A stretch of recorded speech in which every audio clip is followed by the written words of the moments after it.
Welcome, everyone, to the last session of We Give Summit. What an incredible 3 days it has been. Oh my God, we have connected across communities and continents, and imagine what becomes possible when generosity is organized and rooted in shared power. And from the very beginning of planning this summit, we knew we wanted to close with this conversation. One that demands honesty about what is happening to civil society organizations and frontline leaders across the globe. And when we started the summit, I asked you all to think about why you do this work and why you came to We Give Summit. And then I hope that our summit helped you answer how to deepen your commitment. And now our next speakers are here to shed light on what comes next and how it requires all of us. What do we do to move beyond survival and toward collective power? It is my incredible honor to introduce two extraordinary leaders to this closing fireside chat. Dr. Akilah Watkins, President and CEO of Independent Sector and a dear friend, has spent her career advancing equity, community power, and a stronger philanthropic sector.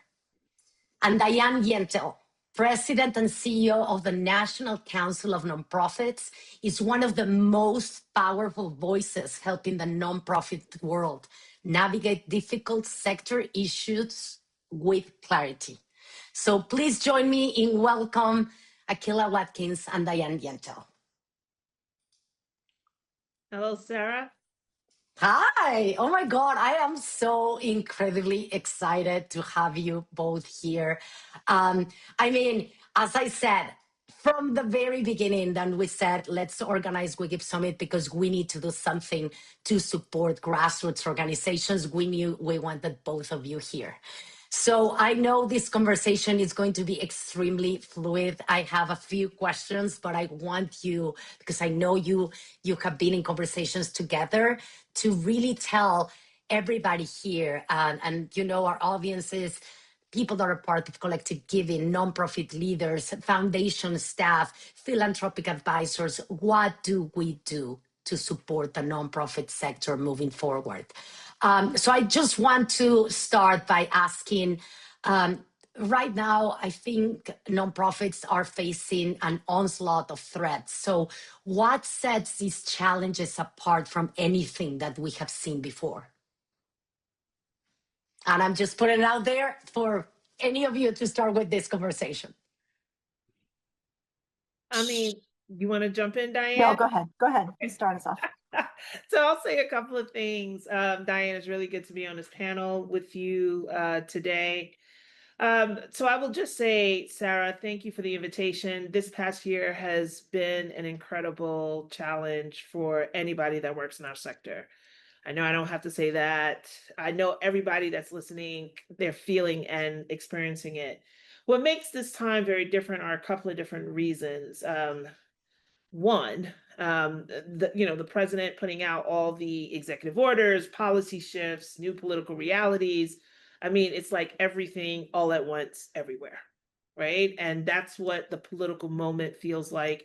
And it's hard to have your sea legs when everything is really shifting and the environment in which we have to exist in it's constantly moving.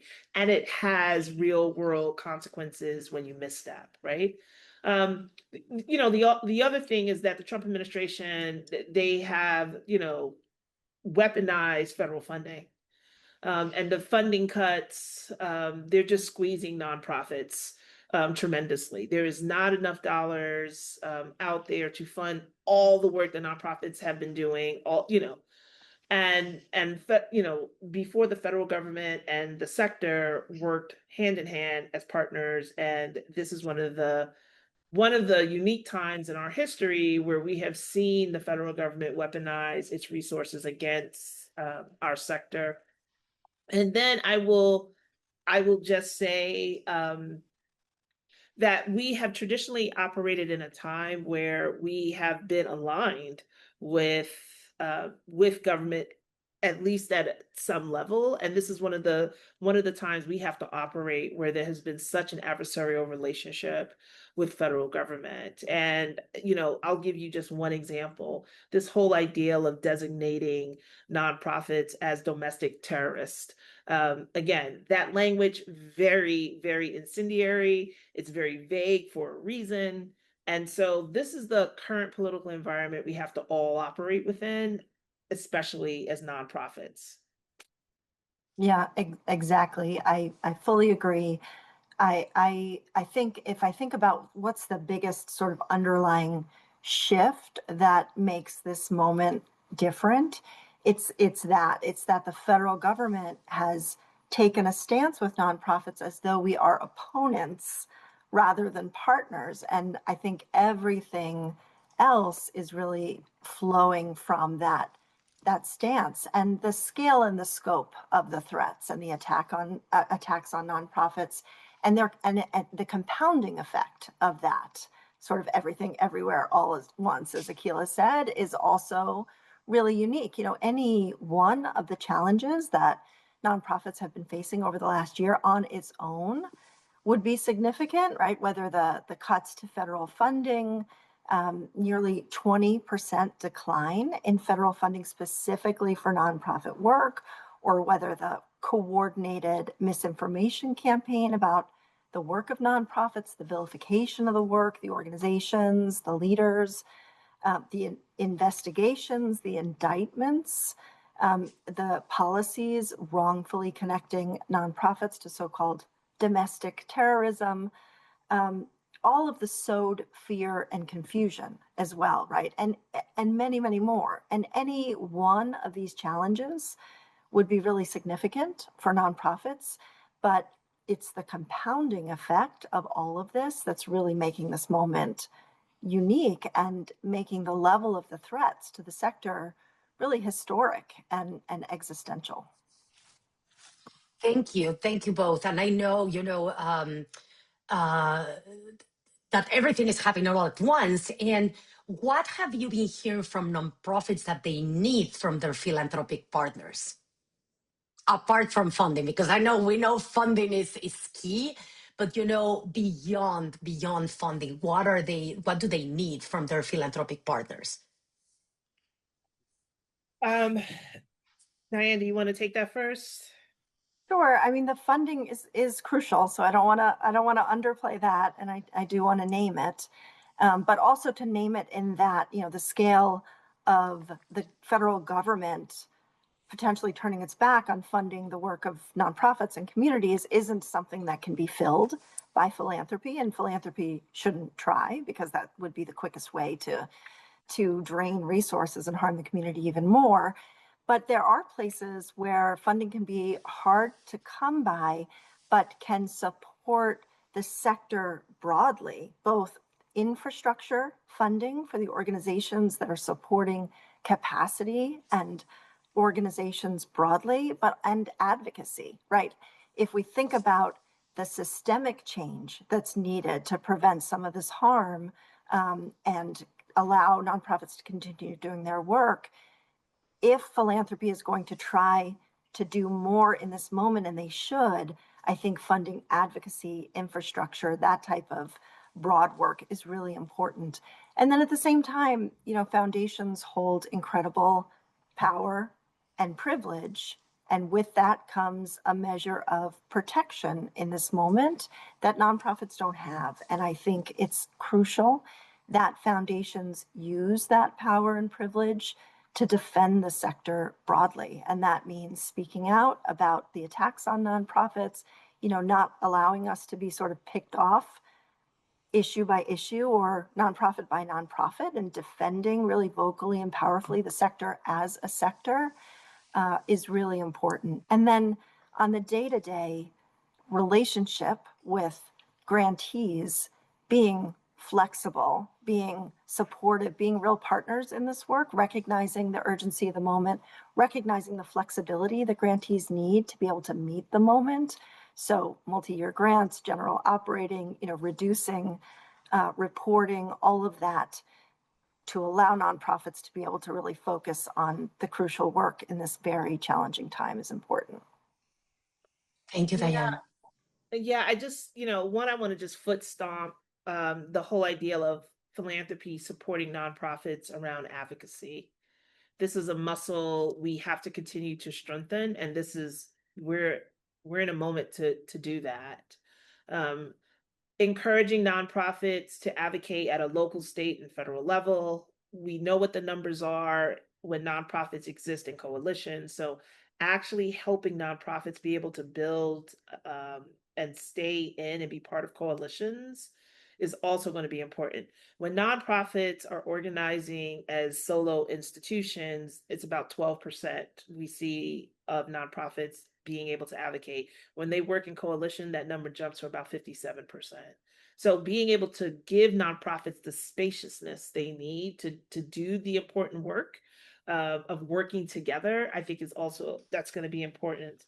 I also just want to highlight that we've done this before. Like Diane said, helping, nonprofits don't need to spend hours like reporting. They don't need to spend hours doing grant forms, right? They are on the front lines. We know that the current capacity that nonprofits are using to meet their constituent needs are going to have to increase, because not only are nonprofits dealing with the federal cuts, Americans are dealing with the federal cuts. This is the largest retrenchment of our social welfare system we have ever experienced as a country.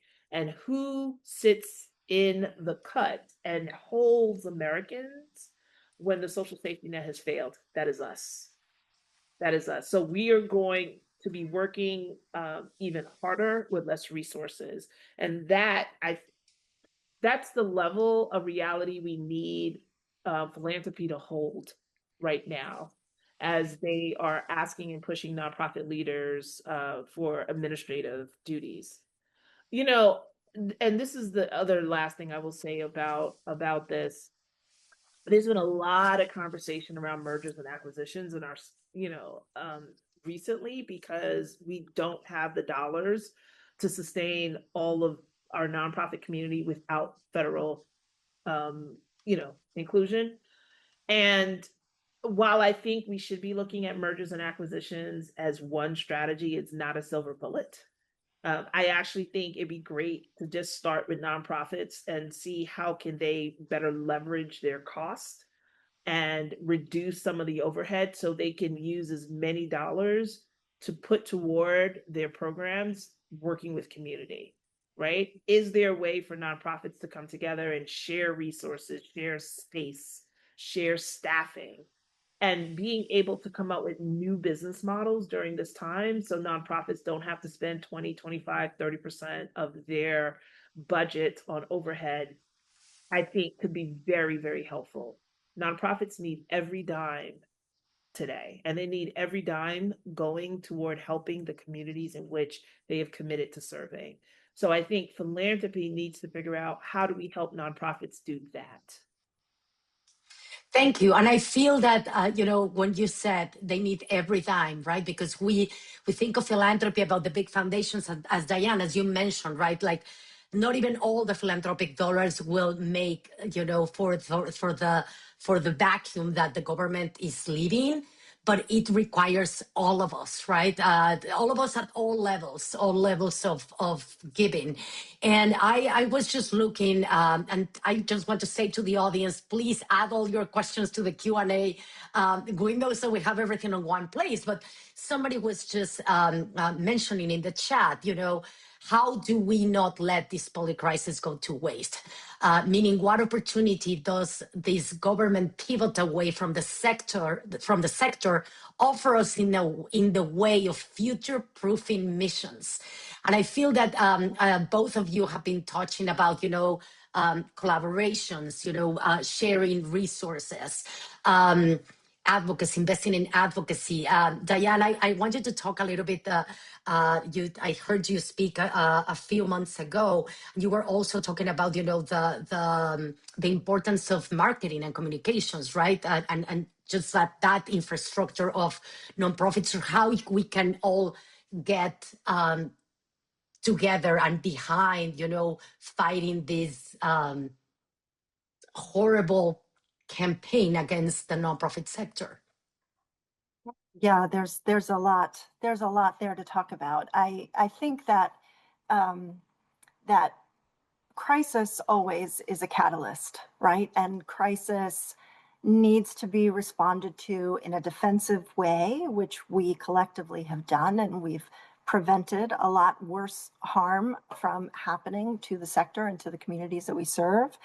But crisis is also an incredible opportunity, and it's an opportunity to strengthen us in so many ways, strengthen our advocacy, strengthen our partnerships, our collaboration, our impact.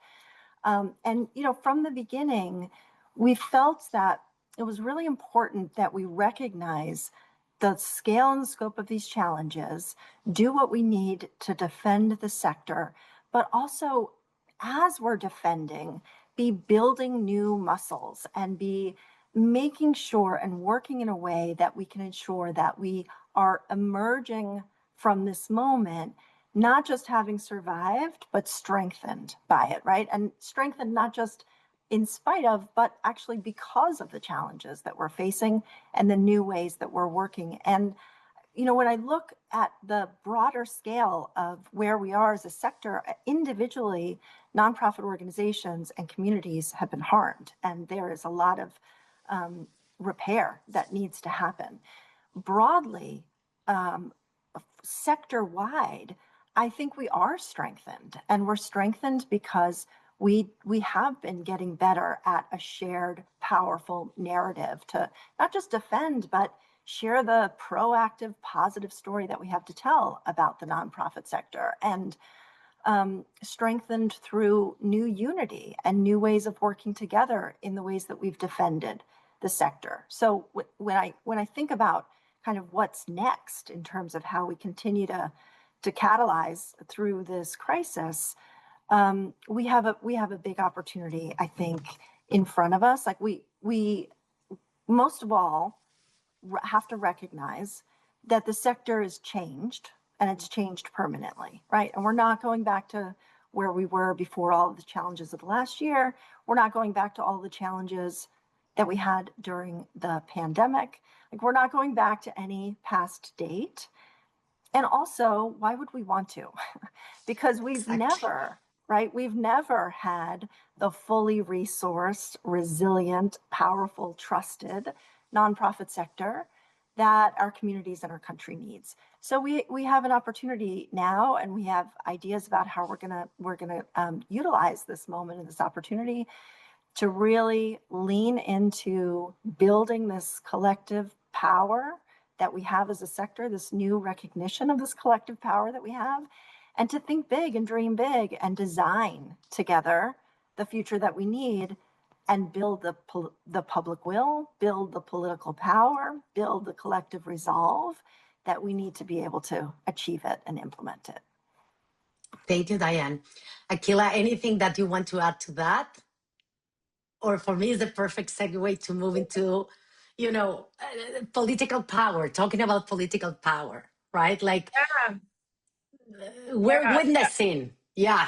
Go ahead, and then I'll ask my question. So I will just say this because, Diane hit it. I mean, a crisis does give us an opportunity to reimagine the world we want, especially if we can take a breath, right? Because the challenge with crisis is that people keep you so busy defending yourself that you can't stop to even say to yourself, what does a future look like worth defending?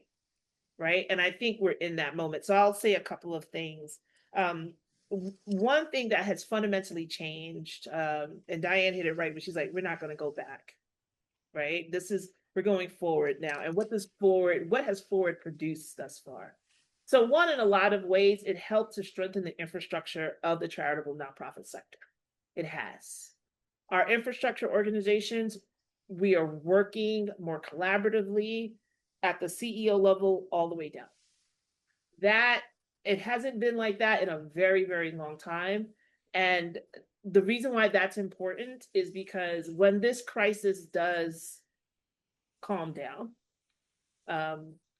people like us, people like Diane and I, we spend our time making sure that the environment that nonprofits and philanthropy have to operate within is healthy, it's equitable, it achieves the goals of the sector, right? So we, this moment has solidified the importance of infrastructure organizations, why we need to be there, and the role that we play to protect and advance the sector. That fundamentally has changed and it has strengthened in this moment. I think the other thing that has strengthened is that we've identified things we need to codify in law. There's so many ways in which the nonprofit sector has showed up that's been part of regulatory practice of IRS, of Treasury, and now we have an administration in there that is very adversarial with the sector, and there are reasons why they're adversarial with us, because we do give everyday Americans a voice, right?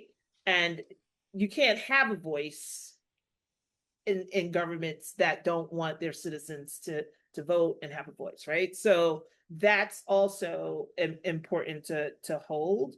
But in this moment, Sarah, we as the sector, like, we are getting stronger. We have solidified ourselves as a sector. We actually have economic data that backs up that we're a sector. We're controlling $2 trillion of the country's GDP.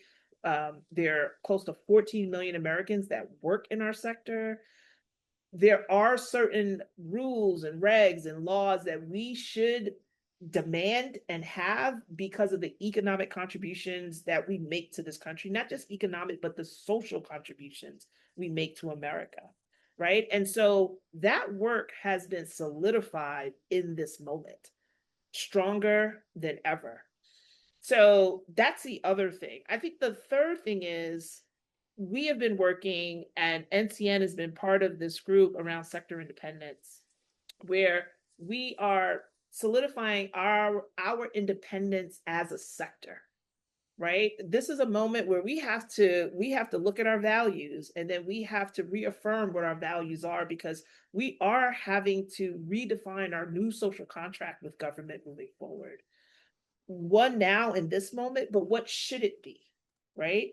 Like, government does have a responsibility to take care of its citizens, to make sure their citizens are clothed or fed or, have deep levels of human capital development. What's the role that our sector should play in that? And what's the role that government should play in that? And we are fundamentally spending time right now figuring out what independence looks like and what the new role of government should be in relationship with our sector. And we think that this is important. We also are codifying a lot of the laws, again, that have been in IRS and Treasury around the sector. We need to codify them in Congress. That's the one thing that this moment has spotlighted for all of us, is that, oh, wait a minute.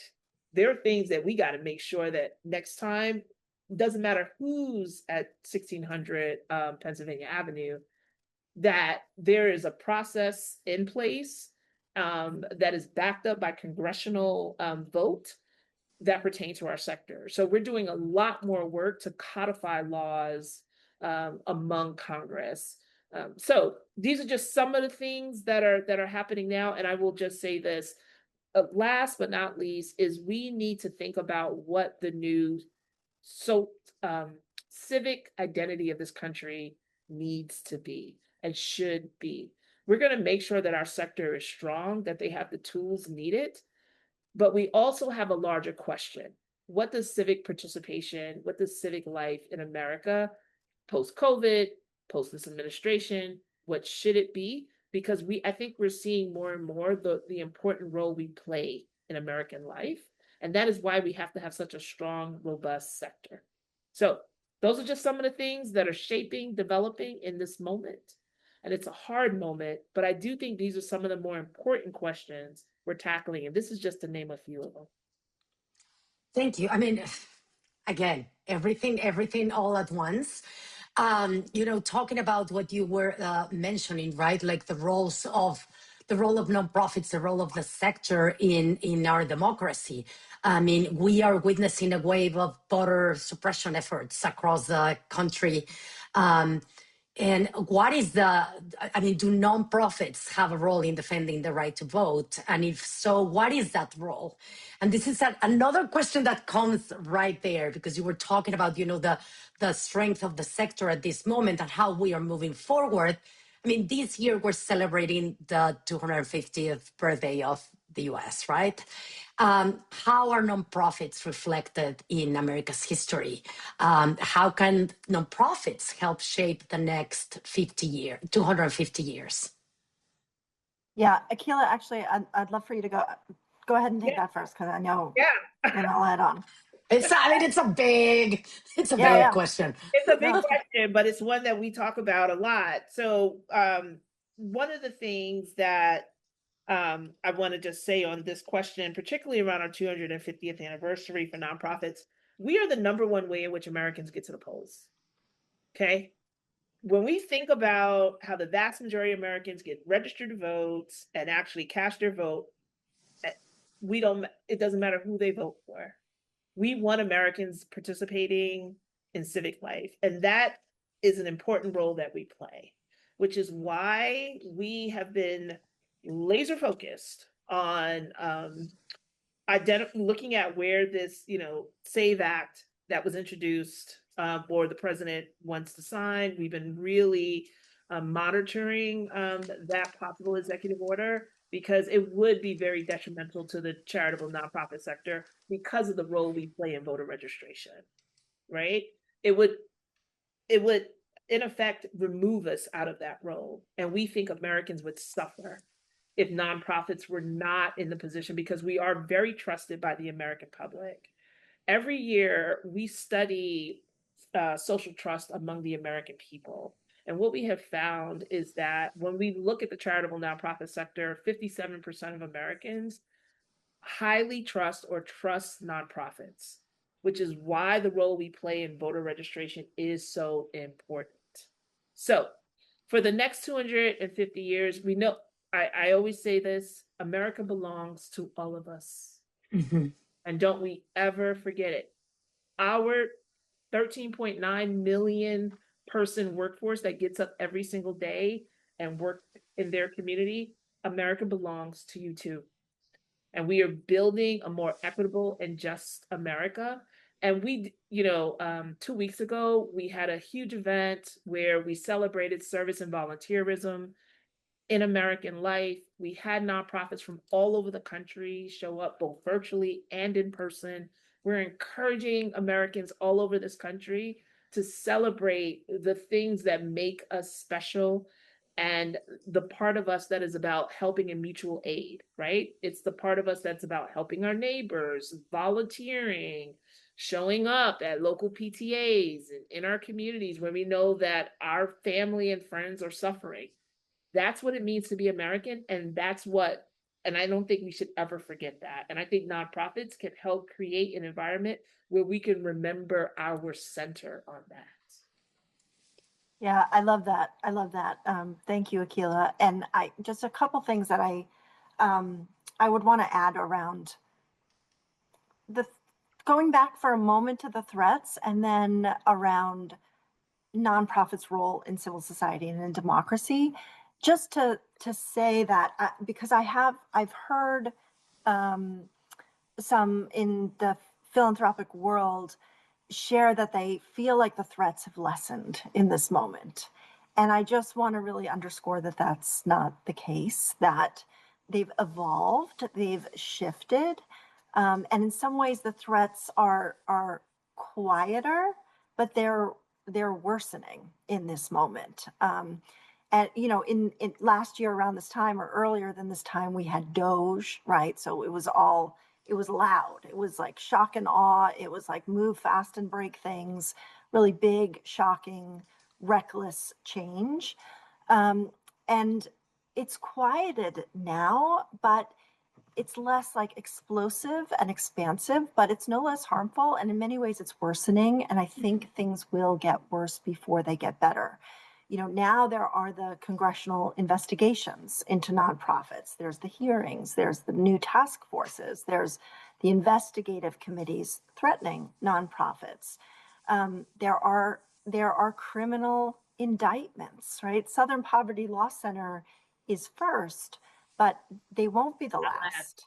And there are a lot of sort of behind the scenes, under the radar things happening at the White House, at the DOJ, at the FBI, around creating new departments, new lists, new intentions to investigate nonprofits. So there's this continued, although it's a little bit slower, it's a little bit quieter, challenges so we do have to stay really vigilant and focused on the defensive work, and related to voting rights, as Akilah said, the SAVE Act being a huge threat. And then the crucial role that nonprofits play in civic engagement, fully agree and would underline everything that Akilah said. And also recognizing, like, with the threats and the moment that we're in, that there is the broader threat to democracy in this moment, and another place, going back to the beginning, around why this moment is unique, and really naming that and pointing to it and calling it out and seeing it as something that we have a collective role in defending is also crucial. And that's a place where nonprofits too, I think we haven't, as much as we can, sort of embrace our role as a crucial component of civil society and of protecting and advancing democracy. So all of the work that Akilah said is so crucially important, and thinking too about how we connect with other components of civil society beyond nonprofits as a way to link arms and protect democracy. And that's a place too, I'm seeing some questions in the chat about globally and what are we seeing and what are we learning. But that's a place too where there are a lot of important lessons to learn from other places globally where democracy has been threatened, and about the really crucial role and way that nonprofits embraced their part of civil society and were crucial in defending democracy.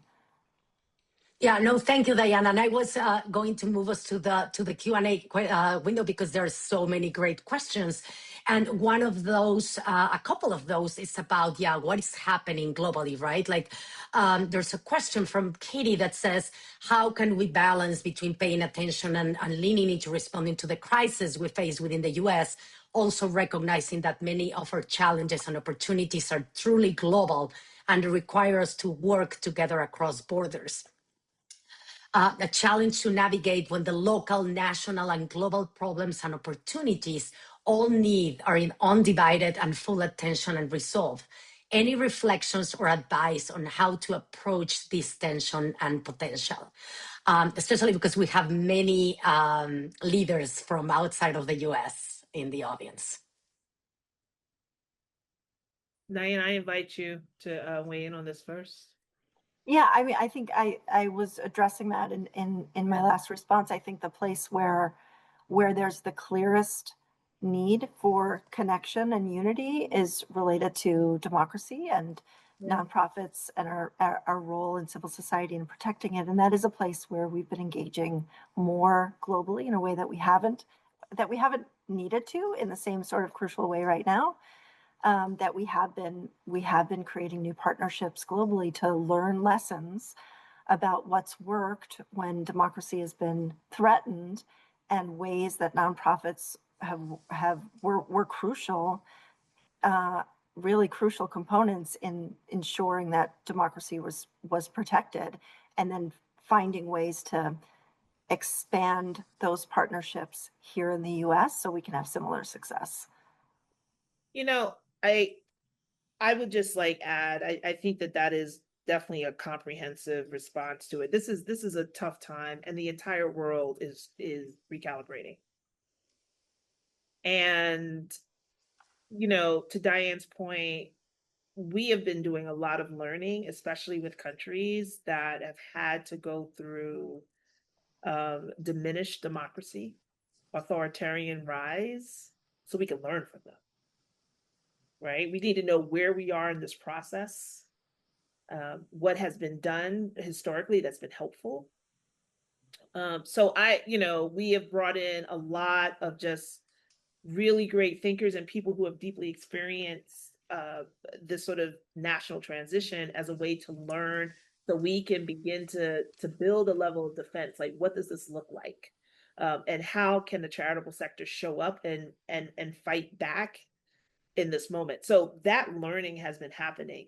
I also will say we've hosted several national, international cohorts of individuals that want to come to America and actually learn about our sector and how they can build strong ones in their homeland. So we have entertained a group of all Spanish speaking countries in the world, because they are really holding this whole idea of democracy up and how they can use their nonprofits in their countries, their NGOs, as a way to be in partnership with government and sometimes not be. We've also hosted a delegation from China around this, as they too are building up this part of their country. So America still has a lot that they are sharing with the world, but we're also learning too.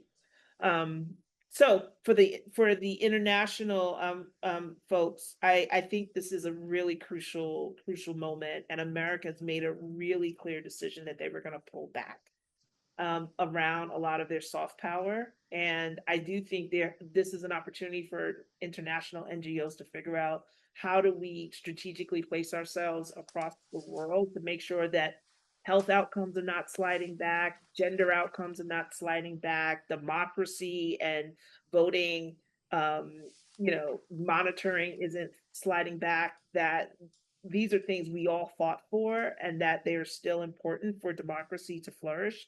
So I think this is going to be an international organization of NGOs across the country. But America, we are in a very, very big learning phase right now. Yeah, no, I agree with you, Akilah. Diane is having some internet issues, so she's trying to come back. In the meantime, I want to ask you another of the questions that are here in the Q&A. It says, conversations about educating funders often feel abstract and inaccessible to frontline organizers and staff without formal organizational power. Lack of direct access to funders, vague discussions about collective change, structural exclusion from donor funders conversations, limited pathways for organizers and projects to directly influence philanthropy. How are you challenging that premise and focusing less on persuading philanthropy and more on building direct collaborative systems? Can you name examples of, share labor models, share staffing? Why does it feel like we only ideate in these rooms instead of taking action? This is a That's very good. Okay, let's take action. Yeah. Question. So I don't know if I can answer all of it, but let me just piece it apart. So independent sector is one of the places you can come to be in community with funders as a nonprofit. First of all, we don't have a lot of spaces in our sector. We have created a hierarchy in our sector. So we have to find more rooms and places where funders and nonprofit leaders can come together. So that's one. So if you're not a member of independent sector, become a member of independent sector. The other thing is, once we're in these rooms together, being able to build authentic relationships with funders as a nonprofit leader and be able to work on things that aren't just about funding, but they are about collective knowledge that we need for the sector. Again, opportunities that happen when we're in the same room together and we democratize power. So these are just some of the things that we have been, as part of independent sector's 47-year life. That's what we do. So I invite you in on that. I will also say that, yes, we are trying to push funders. Yes, in the infrastructure space, you'll have groups like NCRC, Aaron Dorfman, who is a great colleague and friend, who's really pushing funders to level up their funding, right? To actually give more of their endowment because we need more of it now, right? We went out as infrastructure organizations, we made sure that the endowment tax did not increase. The sector wants to see more of that funding hit the streets for nonprofit organizations. We are seeing more philanthropies sign on to the Level Up campaign, right? So we are seeing different practices, not enough for the work ahead. I also think there is a reality that we have to accept, and this is a reality that with the retrenchment of government dollars, there just isn't enough money right now out of philanthropy to go to all the nonprofits that need it in order to service Americans. Candid did an incredible study about this. Literally, they show we got like 18 days of funding, and all the foundations emptied out all of their endowments for all of the 1.9 million nonprofits in this country. Wow. At all the sizes, right? So it is just, it's not possible, which is why we have to, one, make sure that individual Americans can still give to nonprofits. And I know, Sarah, in particular, this is important for the work that you do. And one of the bills that we have pushed for last year during the reconciliation fight was this whole idea of increasing individual charitable donations. Individual. So before it was about $150. Today it's $1,500 that people can give, non-itemizers on their taxes, right? $3,000 for a family. We need to get more Americans giving to their charities every single month. That is going to be the best source of funding and income and power for nonprofits. I will, in my last statement about this with philanthropy, I think philanthropy, they are really great strategic partners, but they in no way is going to save us from this moment. We are going to have to organize ourselves. We're going to have to get our collective community together. We're going to have to collectively give to organizations and movements that are important to us. And growing up in a immigrant community my entire life, and my father and coming over to this country and putting together something that they call susus as a way, Yes. right? Because they couldn't go to banks, they couldn't walk and get a job because, they were new to this country. So communities had to come together, and that's how they built collective wealth. We're going to have to go back to some of these very small indigenous models in the short term while we're working on this big stuff, but we are going to have to look at our communities as a resource. Thank you, Akilah, for mentioning that, because that is exactly what we're here about, right? What the We Give Summit audience and community is all about. All the work that we do around inspiring collective and collaborative giving, right? It's on all of us. It's on all of us. And again, these models are not new, are not American. We have always said that they are coming from centuries and millennia all around the world, right? Like this, whole idea of people banding together to support one another, to, take care of our neighbors. We need to go back to that.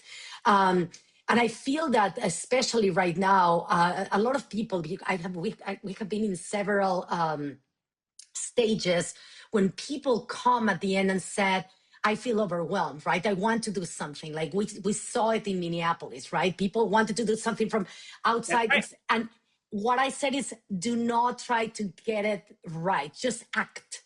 Do something. Like we cannot, somebody came to me and said, what is the organization with the best impact that I should be donated right now? Stop asking those questions and just, engage, act, volunteer, use your voice, advocate for those, especially the smaller grassroots nonprofits in your neighborhood. That's right. That's right. The ones that are feeding people, the ones that, summer is here. Where are these kids going to summer camp? These people need our donations because they're still taking care of Americans. Yes. I'm so sorry that Diane cannot come back. Yes, Jose, think local, give local, act local for sure. Let me see. I have one last one here before we closed. I feel that you touched on this one too. Many program officers and foundation representatives themselves currently have little decision-making power.